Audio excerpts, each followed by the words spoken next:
warahmatullahi ta'ala wabarakatuh.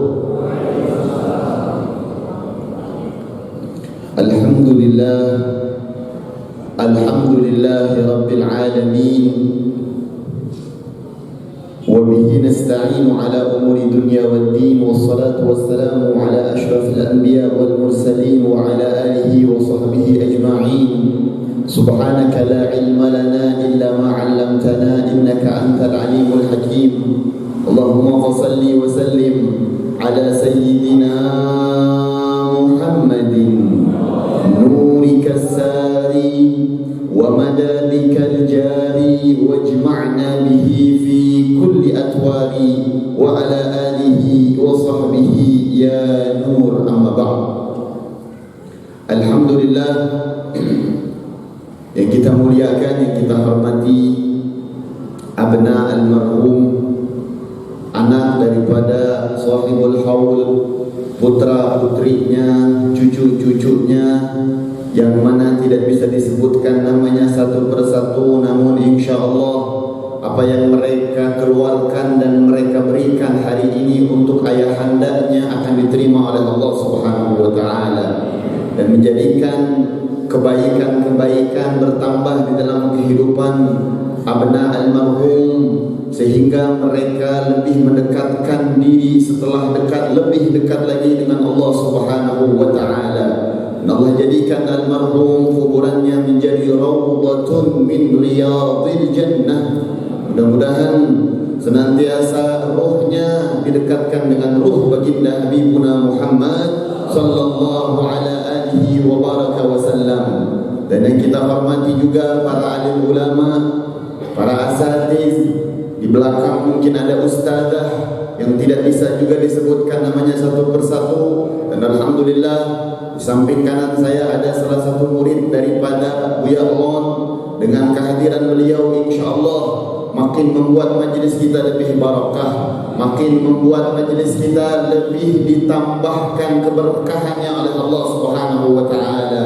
Karena saya mendengar keterangan di dalam beberapa riwayat, jikalau seseorang yang rambutnya sudah mulai keputihan karena uban, jikalau mereka para sepuh-sepuh tersebut mengangkat tangannya kepada Allah, maka Allah tidak membiarkan tangannya turun dalam keadaan sufran, dalam keadaan kosong. Artinya doanya akan diijabah oleh Allah Subhanahu wa taala. Maka mudah-mudahan mereka-mereka para sesepuh yang menghadiri acara ini makin akan membuat segala doa kita lebih diijabah oleh Allah Subhanahu wa taala. Amin ya rabbal alamin. Dan kita hormati juga para hadirin wal hadirat yang insyaallah semuanya hadir ke sini dalam keadaan niat untuk menghadiri haul yang kedua, niat untuk belajar ilmu. Karena orang yang menghadiri tabligh akbar, menghadiri acara hauliyah, kalau tidak dilandasi dengan niat talabul ilm, maka dia akan rugi dengan satu kesempatan yang telah Allah persiapkan untuknya. Karena Nabi sallallahu alaihi wasallam bersabda, "Man kharaja min baitihi", barang siapa yang keluar dari rumahnya, ilal masjid, wa fi riwayat ila bait min buyutillah, wa fi riwayat ghaira buyut min buyutillah. Ada beberapa riwayat yang mengatakan barang siapa yang keluar menuju masjid, dalam riwayat tidak menuju masjid, yang jelas dia keluar dari rumahnya, liyatlubal ilma, dengan tujuan menuntut ilmu, dengan niat untuk belajar agama, maka dia akan mendapatkan pahala, kata baginda Nabi besar Muhammad sallallahu alaihi wasallam, wa huwa shadiqul masduq. Dan Nabi Muhammad ucapannya paling benar, dan tidak pernah Nabi Muhammad berkata dengan hawa nafsunya, wa ma yantiqu anil hawa in huwa illa wahyun yuha. Apa pahalanya ya Rasulullah bagi orang-orang yang keluar dari rumahnya niat untuk menuntut ilmu atau mengajarkan ilmu? Kahajin tamah, maka dia seperti melaksanakan ibadah haji yang sempurna. Masya Allah. Padahal kita tahu tahun ini ibadah haji itu di lockdown. Kita tahu ibadah haji tahun ini tidak bisa berangkat, tapi ternyata bibarakatil wasilah Habibuna Muhammad sallallahu alaihi alaihi wasallam. Setiap saat, bahkan setiap hari, seseorang insan bisa mendapatkan pahala ibadah haji yang sempurna dengan dia menghadiri kajian-kajian di Masjid Jami' Cibabat, di Masjid Al-Maqam, di Masjid RT 4, di Masjid RT 2, di berbagai masjid yang di dalam masjid tersebut diikat majelis ilmu. Maka itulah ibadah haji yang sempurna yang mereka akan dapati kalau mereka mengetahui ilmunya. Maka alhamdulillah, dengan izin Allah Subhanahu wa taala, pada malam, pada siang hari, pada siang pagi menjelang siang hari ini, kita diizinkan oleh Allah Subhanahu wa taala untuk belajar menuntut ilmu. Dan bagi para hadirin wal hadirat yang mungkin belum meniatkan di dalam duduknya ini menuntut ilmu, maka detik inilah niatkan di dalam hatinya masing-masing, nawaitu ta'allum wa ta'lim. Kita niat belajar menuntut ilmu. Karena niat enggak sah kalau dibacanya setelah pulang. Habis pulang kenyang semua, bima tadi niat untuk ilmu sah. Dan niat mah secara definisinya adalah qasdu syai'in muqtarinan bi fi'li, menginginkan sesuatu yang diiringi dengan pekerjaannya. Itu baru namanya niat. Kalau sebelum hadirnya ada keinginan tapi belum dikerjakan, itu namanya azam. Saya mau minum tapi belum saya ambil minumnya, itu namanya azam. Tapi kalau saya minum diiringi dengan minum, saya punya keinginan minum diiringi dengan pekerjaannya minum, baru itu namanya niat. Maka nggak sah kalau niatnya dibaca setelah pulang. Maka tadi itu para hadirin wal hadirat yang belum meniatkan duduk di sini untuk sekaligus belajar menuntut ilmu, maka niatkanlah. Dan ini penting masalah niat. Saya rasa bagi anak-anak muda wajib lebih penting mereka setiap hari mendengar tentang niat dibanding hanya mendengar tentang lagu K-pop. Dibanding mereka hanya mendengar tentang lagu-lagu yang tidak berfaedah. Saya tidak termasuk mengategorikan mendengar lagu itu haram, tidak. Tapi mendengar lagu itu abad, sia-sia. Mendengar lagu yang tidak bermanfaat itu adalah satu hal yang membuang-buang waktu. Dan membuang-buang waktu adalah perkara yang akan diminta pertanggungjawabannya oleh Allah Subhanahu. Penting saya katakan, niat itu adalah sebuah keinginan yang diiringi dengan pekerjaannya. Karena banyak hari ini orang-orang berkata, kenapa saya sudah sholat, kenapa saya sudah wudu, tapi masih melakukan perkara yang buruk. Padahal sholat itu tanha anil fahsya'i wal munkar. Ternyata mereka melaksanakan sholatnya tidak seperti kalimat yang Allah ajarkan, as-salah, pakai alif lam. Yang alif lam ini merujuk kepada firman Allah, qul in kuntum tuhibbunallah fattabi'uni. Ternyata sholat yang akan berpotensi dan akan berakibat tanha anil fahsya'i wal munkar adalah sholat yang seperti Nabi katakan, shollu kama ra'aitumuni usalli. Sholatlah kalian sebagaimana aku sholat, kata Rasulullah sallallahu. Bagaimana cara sholatnya Rasulullah? Ketika takbir beliau baru niat. Jadi ketika takbir Allah, baru dalam hati melaksanakan niat. Beda setelah takbir, kalau Allahu Akbar baru niat, gak sah sholatnya tuh. Apalagi yang datangnya terlambat, kalau mau makmuman kadang gak pakai niat lagi, langsung takbir aja, Allahu Akbar, milu ruku. Jadi cuma pergerakan aja. Segala sesuatu amal tanpa niat haba, ghairul maqbul, tidak diterima. Makanya penting untuk kita ketika takbir Allah, hati berkata usalli fardhu dhuhr. Yakfi, udah itu aja. Arba'a rakaat mustaqbilal qiblah lillahi ta'ala, sunnah hukumnya. Yang wajib itu usalli, sebutkan fardunya sama nama salatnya, selesai. Arba'a rakaat dan lain sebagainya itu hanya sunnah. Yang wajibnya 3, usalli fardhu dhuhr. Kalau dia jadi makmum tambah makmum, usalli fardhu dhuhr ma'muman. Gampang apa susah? Gampang. Kecuali ketika memang dia sholatnya sendirian, gak usah pakai makmum, cukup usalli fardhu. Ini penting. Kadang dengan perkara yang seperti ini kita tidak menyadari, disinilah sebab sholat kita tidak diterima. Kita tidak memerhatikan yang kita cuma sadari, kita baca sebelum takbir usalli fardhu dhuhri arba'a rakaat Allah, pas Allahnya nggak sebut niat. Nah, ini kurang pas juga. Kita melafazkan niat sebelum takbir itu untuk membantu hati biar menghadirkan niat, dan hukumnya sunnah. Dan hukumnya sunnah. Tapi yang pas itu niat dibacakan kapan? Ketika mengerjakan perkaranya. Maka ini penting sekali. Begitupun ketika wudu yang benar itu niatnya ketika pertama kali menjatuhkan air ke wajah. Itu niat yang benar. Ini enggak sholli nawaitu wudu adalah Masya Allah. Jangan.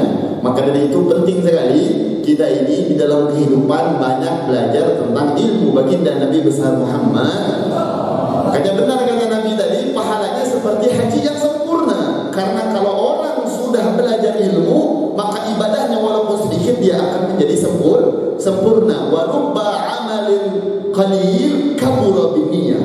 Wa rubba amalin shaghir kabura binniyah. Berapa banyak amal itu kelihatannya kecil di mata kita, tapi nanti pahalanya akan besar di mata Allah Subhanahu wa taala. Kenapa?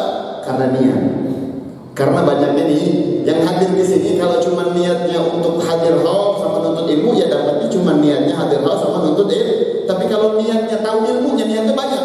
Saya hadir ke sini untuk niat hadir haul, nuntut ilmu, nyenangin tuan rumah, dan idkhalus surur, itu kata Nabi sallallahu alaihi wasallam, Allah akan ciptakan dari kesenangan seorang mukmin yang telah kita ciptakan seorang malaikat yang akan memintakan ampun untuk orang tersebut sampai yaumil qiyamah. Wa fi riwayat, kesenangan seorang mukmin akan Allah ciptakan malaikat yang akan menemani dia di dalam kubur sampai yaumil qiyamah. Banyak, kalau semakin tahu niatnya akan semakin besar pula pahalanya di sisi Allah Subhanahu. Dari mana tahu niat tadi?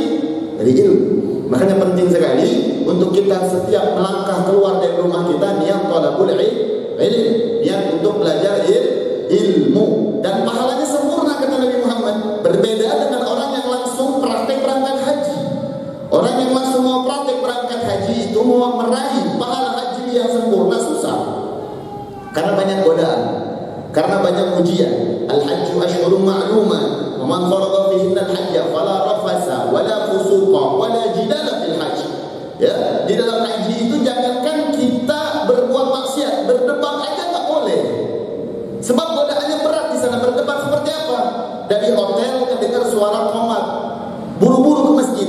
Di tengah qomat, ketika sholat mau ke masjid, mau sholat keganggu. Ada suara yang mengatakan, kerudung luar belok. Kayaknya di masjidnya. Karena bagi orang yang sudah biasa berangkat haji dan umroh, mereka akan tahu posisi hotel, pasar, dan masjid. Artinya apa? Kalau orang ke masjidnya sekali, ke pasarnya 2 kali. Betul atau tidak? Hotel, pasar, masjid. Jadi kalau orang yang pernah berangkat haji, dia akan menemukan kalau ke masjidnya sekali, maka ke pasarnya 2 kali pulang pergi. Dan di pasar itu godaannya berat. Ya, kadang nggak lihat barang cantik-cantik, wah lagi mau sholat ingat oleh-oleh 500-an lagi harganya. Oh, 500-an, 5 real. Itu kan godaan. Dan ketika kita beli sesuatu di saat ihram, bukan di luar ihram. Di saat kita masih pakai kain ihram, ada yang jualan, kita debatin, mahal tuh ini 500 aja, nggak boleh. Jangankan maksiat, berdebat seperti itu aja tidak boleh. Wala rafasa, wala fusuqa, wala jidal.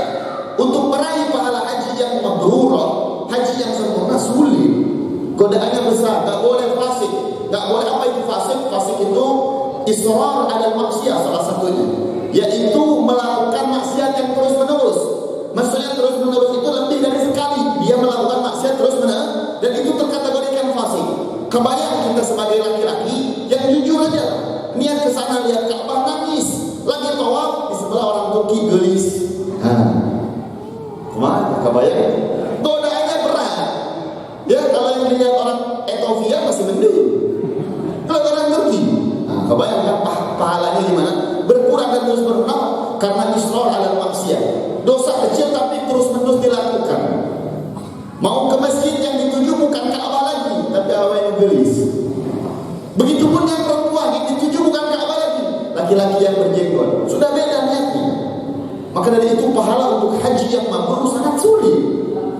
Tapi ada satu ibadah, bahkan ulama merinci ada 7 ibadah yang kalau dilakukan pahalanya seperti haji yang mabrurah, seperti haji yang sempurna. Salah satunya ketika keluar rumah niat untuk menuntut ilmu. Kira-kira jelas atau tidak? Jelas atau tidak?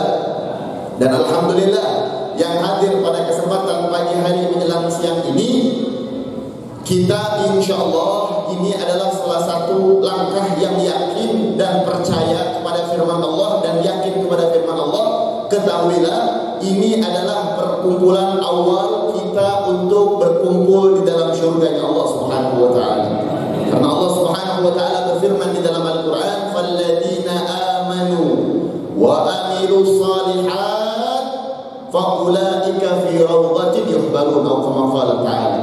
Barang siapa yang beriman, dan alhamdulillah semua di sini beriman kepada Allah dan Rasulnya, betul atau tidak? Betul atau tidak? Barang siapa yang beriman kemudian ketika kita duduk di sini berkumpul memperingati sebuah haul orang yang dicintai oleh Allah, apa yang kita lakukan di sini selain amal soleh?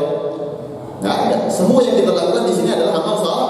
Amal soleh. Apa amal solehnya? Dari awal mendengar qiraatul Quran, membaca zikir, memuji Rasulullah sallallahu alaihi wasallam, menyambung tali persaudaraan Islamiyah, menyambung tali persaudaraan menjalin hubungan saudara senegara dan lain sebagainya.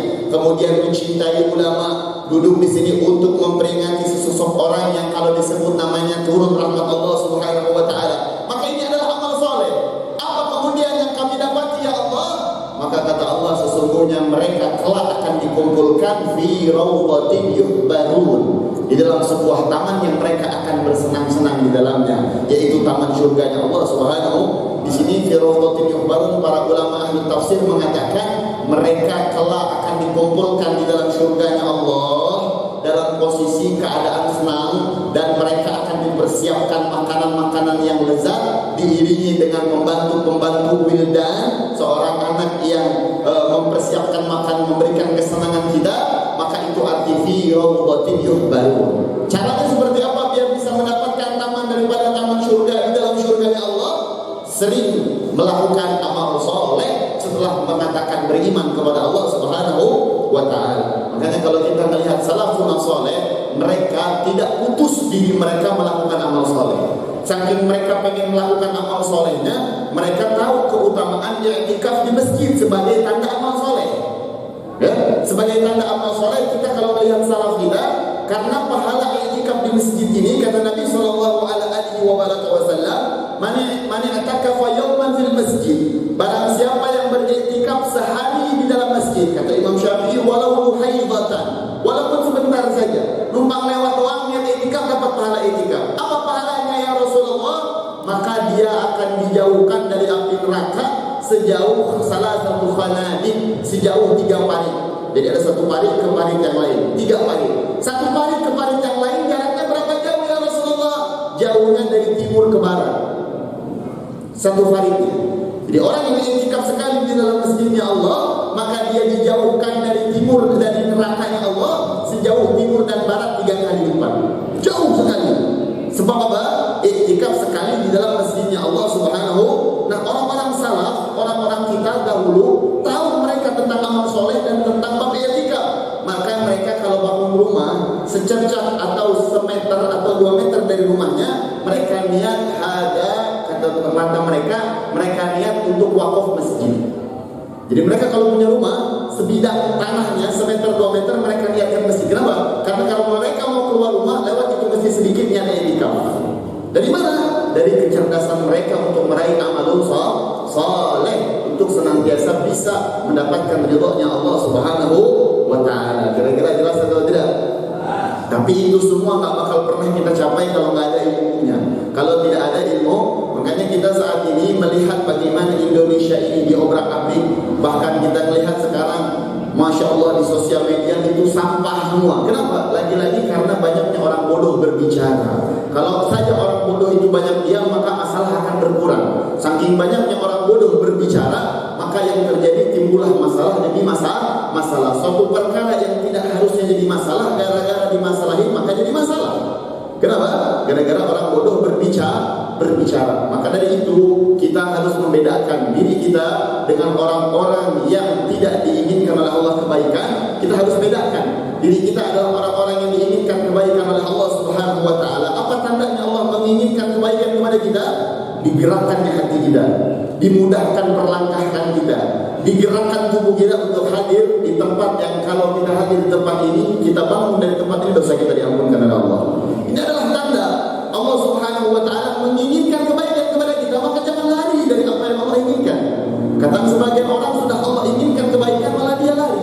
Kadang sebagian orang yang sudah Allah inginkan keberkahan di dalam dirinya, dia lari dari keberkahan tersebut. Nah, maka jangan. Kita orang-orang Cibabat khususnya harus senantiasa membedakan diri kita untuk menjadi hamba Allah yang berilmu, untuk menjadi hamba Allah yang memiliki ilmu baginda Nabi besar Muhammad. Dan kalau saya boleh jujur, dengan izin Allah Subhanahu wa taala, beberapa undangan yang saya hadiri, baik itu itu di Cirebon, baik itu di Bekasi pernah, baik itu di Karawang, baik itu di beberapa tempat walhasil. Saya tidak ingat semua, tapi rata-rata ketika saya mengajak bicara para panitia, khususnya ketuanya, saya tanyakan, kalian bisa bikin maulid di acara kalian ini, landasannya apa, dari mana? Saya sering cari tahu. Demi Allah, rata-rata mereka berkata, Beb, saya ini orang Cibabat. Kabayang kan? Itu saya pernah di Cirebon, kemudian di Bekasi, di Karawang, terakhir di daerah antara Tegal sama mau ke Cirebon itu apa tempatnya. Rata-rata mereka mengatakan saya dari Cibabat. Saya bilang kamu orang enggak, bukan. Mereka imam pernah tinggal di TM, Perdatang. Imam mereka kerja yang bolak-balik ke Cibabat. Jadi mereka rata-rata bikin maulid. Ternyata efek dari penglihatan mereka orang-orang Cibabat yang sering bikin maulid baginda Nabi Muhammad. Tapi zamannya adalah can kenalan. Jadi dia nggak tahu, pas tahu dia saya dari Cibabat, kaget juga dia. Habib dari Cibabat, kami ini punya story dari Cibabat. Bahkan orang kemarin di Cirebon itu perkumpulan orang Madura yang dikenali orang Batu Es, pemimpinnya orang Banjaran yang 3 tahun tinggal di Cibabat. Subhanallah, tidak disangka-sangka ternyata efek dari maulid yang orang-orang Cibabat ini adakan itu keberkahannya hampir menjawa barat. Keberkahannya hampir menjawa barat yang dirasakan apa?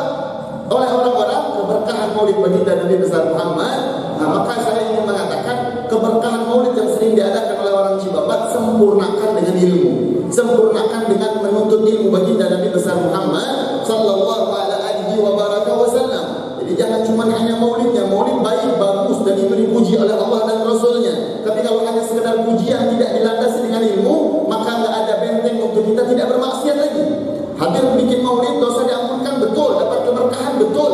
Tapi setelah acara itu apa yang membentengi kita biar nggak maksiat lagi? Nggak ada, kecuali hanya ilmu pengetahuan kita kepada Allah Subhanahu.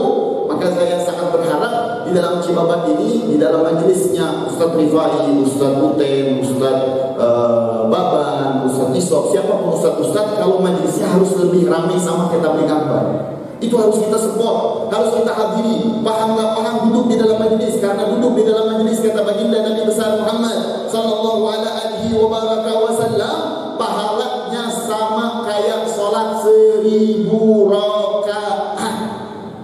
Duduk di dalam majelis itu pahalanya sama kayak kita sholat 1000 rakaat. Coba para hadirin wal hadirat kasih tahu sama saya, kita pernah nggak dalam seumur hidup melakukan sholat 1000 rakaat? Pernah atau tidak? Sholat sunnah ya? Oke, kita hitung aja. Sholat itu misalkan sunnah 2 rakaat berapa menit? Sholat sunnah 2 rakaat berapa menit? Berapa? Sholat 5 menit, percaya? Ini penceramah berikutnya kalau udah kasih tahu. Hah? Jadi mah ngobrol. Ngupi sekarang ngajinya. Ngerumpi perihal ilmiah. Nah, kita kalau sholat sunnah biasanya 2 rakaat berapa menit? Kalau 5 menit itu bagi orang yang sholat sunnahnya pakai surat An-Naba, amma yatasaalun. Nah, kita ini kalau sholat pakai ayat favorit. Apa ayat favorit kita? Al-Kautsar. Inna a'tainaka al-Kautsar faqulhu. Betul nggak?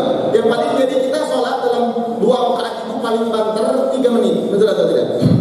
Artinya 3 menit dikali 1000 berarti 3000 menit. 3000 menit berapa jam? 3000 dibagi 60. 50 jam. Benar deh, itu tamat SD itu. Benar gak? 3000, benar ya? 50 jam. 50 jam 1 hari semalam lebih, hampir 2 hari. Pernah gak sholat dalam suatu hidup melaksanakan 2 hari? 2 hari full sholat? Belum pernah. Tapi duduk di dalam majelis ilmu, di dalam keterangan dikatakan lebih baik, bukan sama ya, lebih baik daripada sholat 1000 rakaat. Allah, berapa banyak kita punya umur yang kita tinggalkan untuk meraih pahala tersebut. Berapa hari kita menghembuskan nafas, tapi nafas kita nggak pernah kita raih untuk meraih pahala sholat 1000 rakaat. Dan saya sering diingatkan oleh almarhum, dok, manite tong hardolin wae. Nong hardolin teh dahar modal kuli. Itu artinya nasihat almarhum Sahibul Hol. Kalau saya lagi mancing di balong pistol atau di balong belakang, sering nasihat tong hardolin wae. Dahar modal. Artinya apa? Jangan sia-siain waktumu. Bukan hanya poin beliau hanya ngomong jangan makanya, enggak, jangan sia-siakan waktumu. Poin yang saya tangkap, jangan engkau menyengsarakan waktumu. Semua akan diminta bertanggung jawab oleh Allah. Makanmu, buang ilmu, apalagi main, apalagi main sekarang bukan kayak main orang dulu. Kami anak-anak Cibabat dahulu di depan sana, di depan rumah Haji Sahlan atau di depan dulu rumah Mang Cep, kami main BT7 tuh, batu BT7 itu. Itu kami kalau main kotak umpet, main penjahatan, itu kalau mendengar suara adzan maghrib, dur adzan maghrib semuanya selesai. Yang sembunyi semuanya ketahuan, datang ke masjid kami sama hotel. Hari ini subhanallah iqamah dikumandangkan, qad qamati shalah, masih sibuk dengan game online masing-masing. Itu aja yang kayak gitu masih diingetin oleh orang-orang sepuh kita dahulu, hardolin. Karena setiap orang itu akan diminta pertanggungjawabannya di hadapan Allah Subhanahu wa ta'ala. Jangan kira enak. Dan gak ada kata istilah kita, wah tahu posisi kita mau dipanggil Allah besok, mending aja tahu barusan. Gak ada. Karena yang tahu itu bisa jadi 10 menit ke depan, bisa jadi 1 jam ke depan, bisa jadi 1 hari ke depan, bisa. Dan Allah sudah berikan kita contoh yang begitu banyak. Berapa banyak orang-orang dipanggil oleh Allah Subhanahu wa ta'ala di luar pengetahuan mereka, tanpa mereka persiapkan, tanpa mereka kelola, tanpa mereka bisa bertobat dulu sama Allah Subhanahu wa ta'ala. Maka dari itu kita harus manfaatkan kedudukan kita ini atau sisa kehidupan kita ini untuk belajar ilmu, untuk kita menuntut ilmu. Kita kembangkan lagi daerah Cibabat ini dengan orang santri yang benar-benar berilmu, bukan hanya santri cinta maulid Nabi tapi tidak didasari ilmu, tapi cintalah, jadilah santri yang mencintai maulid Nabi dilandasi dengan ilmu. Sampai di situ pahalanya enggak dilanjut oleh Nabi Shallallahu Alaihi Wasallam. Duduknya di dalam majlis ilmu lebih baik daripada 1000 kali menziarahi atau menjenguk orang sakit. Pernah menjenguk orang sakit di rumah sakit Cibabat yang mungkin saya rasa paling jumlahnya 500. Pernah nggak? Nggak pernah. Satu persatu dijenguk gitu ya. Pahalanya luar biasa sekali. Allah pernah marah sama Nabi Allah Musa alaihissalam dikarenakan Nabi Musa tidak menjenguk Allah. Kata Nabi Musa, ya Allah, kenapa engkau mengatakan aku tidak pernah menjengukmu, padahal aku ini setiap hari melaksanakan ibadah, melaksanakan sholat, bertemu denganmu. Kata Allah, tidak. Itu kalau ada orang sakit, kenapa engkau gak jenguk? Karena aku bersama mereka. Subhanallah. Jadi kalau kita menjenguk orang sakit, seakan-akan doa kita akan dijawab oleh Allah Subhanahu wa ta'ala. Seakan-akan, dan memang dijawab oleh Allah Subhanahu wa ta'ala. Bahkan di dalam Sahih Muslim dikatakan, orang yang menjenguk orang sakit maka dia berada di dalam permadani surga. Di dalam permadani surga artinya apa? Kalau kita lihat keluar dari rumah kita untuk menjenguk orang sakit meninggal di tengah jalan, maka langsung masuk surganya Allah Subhanahu. Dan di dalam surga sifatnya doa dikabul. Karena kita kalau rujuk beberapa hadis dikatakan majlis ini raudhatun min riyadhil jannah, karena di tempat ini dikabulkan. Artinya kalau menjenguk orang sakit doa kita ijabah. Doanya orang sakit apalagi akan diijabah, artinya kesempatan yang luar biasa. Tapi juga harus ingat ada sebuah ancaman dari Abi Hurairah radhiyallahu taala anhu. Beliau pernah mengatakan, qala Nabi sallallahu alaihi wasallam, Habib, kalau kita menyengajakan, sengaja nggak mau menjenguk orang sakit, nggak ada faktor alasan, bukan karena kerja, ini menyengajakan aja, niatnya nggak mau memang menjenguk orang sakit, sengaja, maka orang-orang yang tidak mau menjenguk orang sakit dengan sengaja, maka mereka akan dipalingkan wajahnya oleh Allah di hari kiamat. Allah nggak mau lihat mereka. Mereka gak bakal dilihat oleh Allah Subhanahu wa ta'ala di dalam murkanya Allah Subhanahu. Sehingga mereka berkata, ya Allah, kami ini ahli salat, kami ini haji, kami umrah, kenapa engkau berpaling dari kami? Kata Allah, bukankah ketika di dunia engkau berpaling dariku? Kapan ya Allah? Ketika ada orang sakit, kenapa engkau ngajakmu?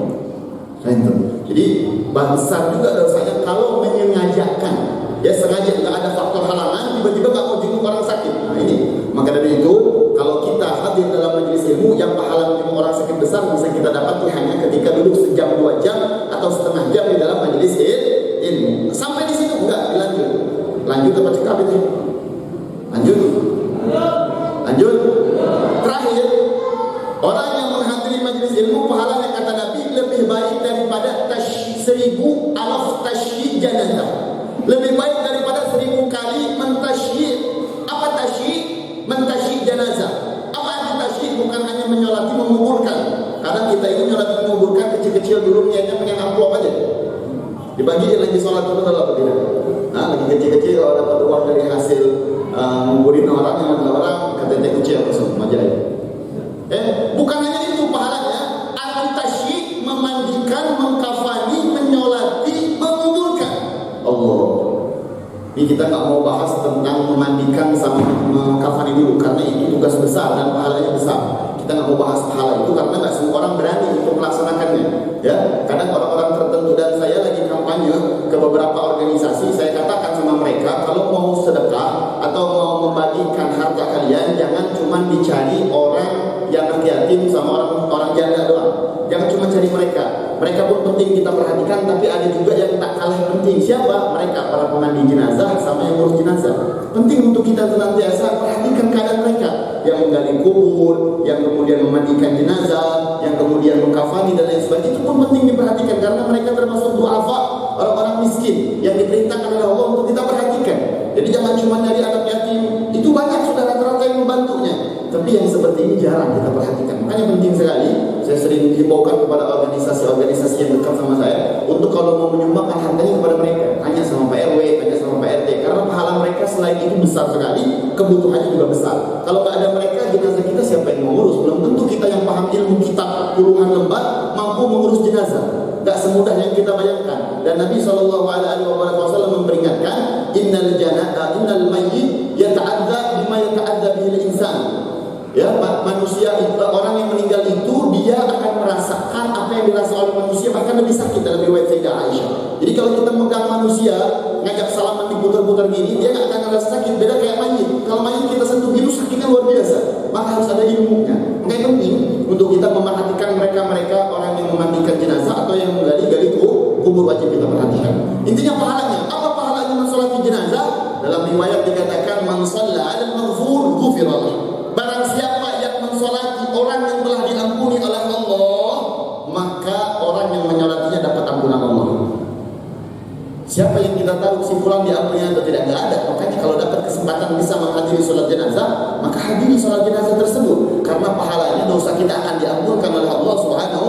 Al-Habib Hasan bin Saleh Al-Bahar, beliau punya murid Al-Habib Abdullah bin Husain bin Tahir. Habib Abdullah bin Husain bin Tahir punya murid Al-Habib Ali bin Muhammad Al-Habsyi, Sahih Muslim Tudura. Ya, Habib Ali Al-Habsyi punya guru, siapa namanya? Habib Abdullah bin Husain bin Tahir, yang mengarang kitab Ta'lim.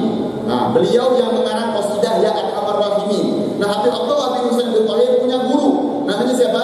Habib Hasan bin Saleh Al-Bahr. Siapa namanya?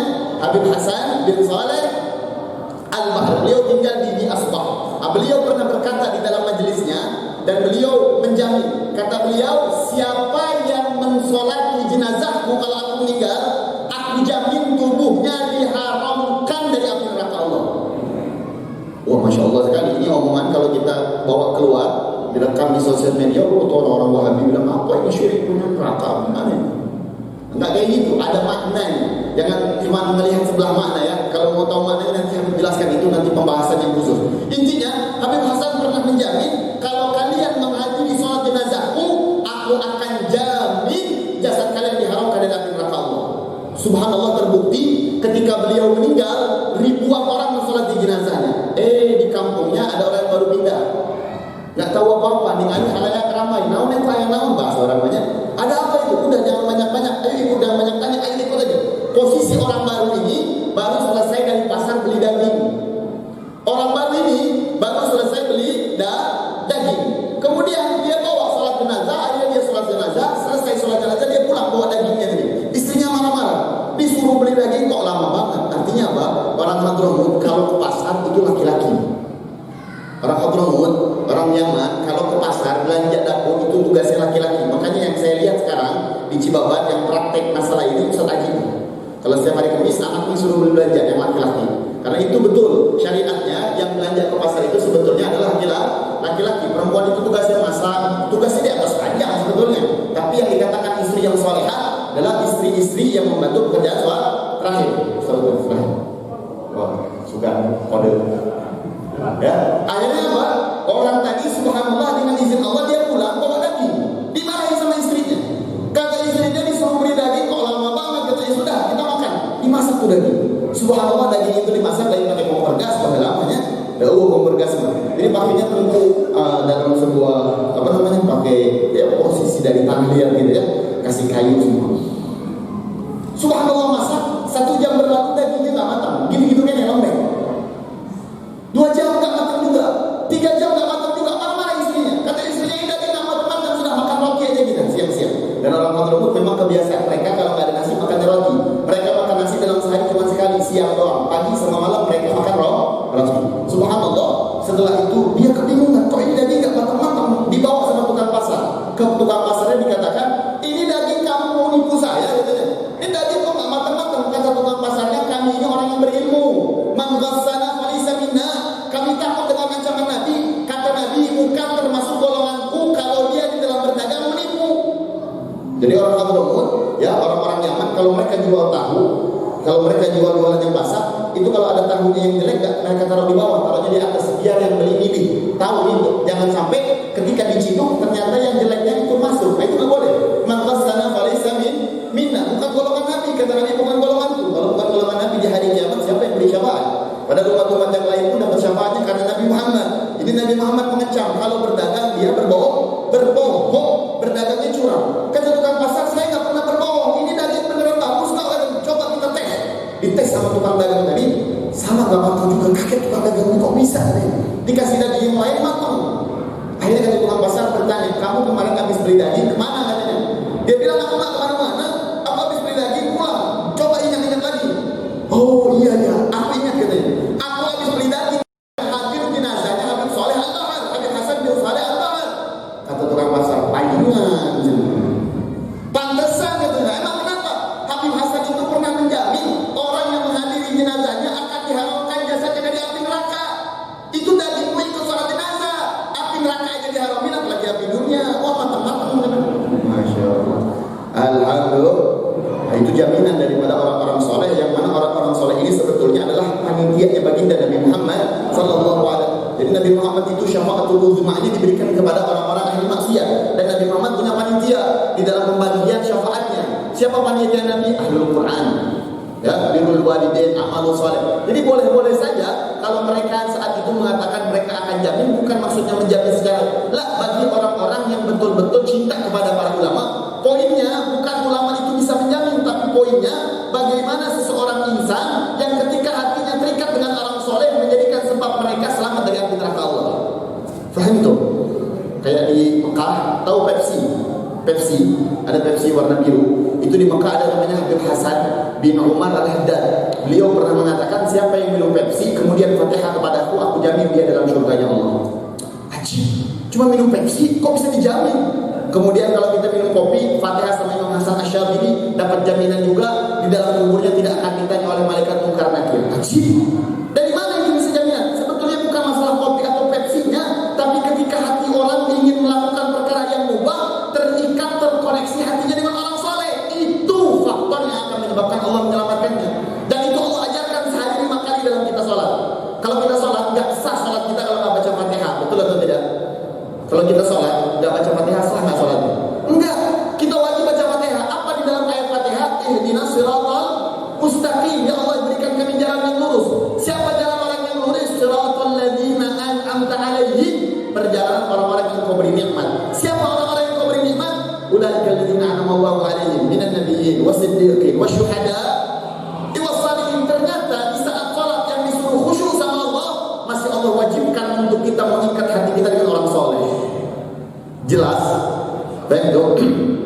Maka dari itu pahala mensolat jenazah besar sekali. Poinnya Nabi Muhammad mengatakan pahalanya sama kayak mendapatkan gunung Uhud. Artinya kalau kita hadir dalam sholat dalam majelis sekali, maka kita sama kayak lebih baik daripada mendapatkan 1000 pahala gunung Uhud.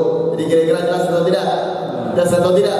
Nah, itu saja bisa saya sampaikan. Kesimpulannya, setiap kita menghadiri tabligh akbar, yang pertama niat untuk thalabul ilm. Yang kedua, selalu menghadiri majelis ilmu, karena waktu kita di dalam dunia ini tidak kita ketahui, maka habiskan kesempatan kita di dalam kehidupan di dunia untuk belajar ilmu. Masih banyak sekali ilmu-ilmu dasar yang belum kita ketahui. Bagaimana cara sholat yang benar, bagaimana cara wudhu yang benar, bagaimana cara baca Al-Quran, kita juga dan lain sebagainya. Maka itu wajib kita pelajari dibanding kita belajar hal-hal yang tidak bermanfaat. Itu saja yang mungkin saya bisa sampaikan. Mudah-mudahan insya Allah apa yang diniatkan oleh sahibul haud, para abna, para zuriyah, insya Allah diterima oleh Allah Subhanahu wa ta'ala. Dan mudah-mudahan kita yang hadir pada kesempatan pagi hari menjelang siang ini terikat dalam hati kita bagaimana kesungguhan seseorang Kiai Muharram yang karena kesungguhannya di dalam beribadah dan mengabdikan dirinya kepada Allah, membuat anak-anaknya sampai detik ini ingat kepada kedua orang tuanya untuk mengajak orang menuju Allah Subhanahu wa ta'ala. setelah meninggalnya pun masih bisa dakwah kepada masyarakat dengan adanya haul, membuat masyarakat bisa tunduk kepada Allah Subhanahu wa taala. Maka itu saja bisa saya sampaikan. Para hadirin mudah-mudahan bangkit dari tempat duduknya, diampunkan segala dosanya oleh Allah Subhanahu wa taala, dikabulkan hajatnya oleh Allah Subhanahu wa taala. Tahdiniya wa quliyatun salihah. Sallallahu alaihi wasallam Muhammadin nabiyil ummi wa ala alihi wasallam. Walhamdulillahirabbil alamin wal afu bikum. Kalau panjangan billahi taufiq wal hidayah.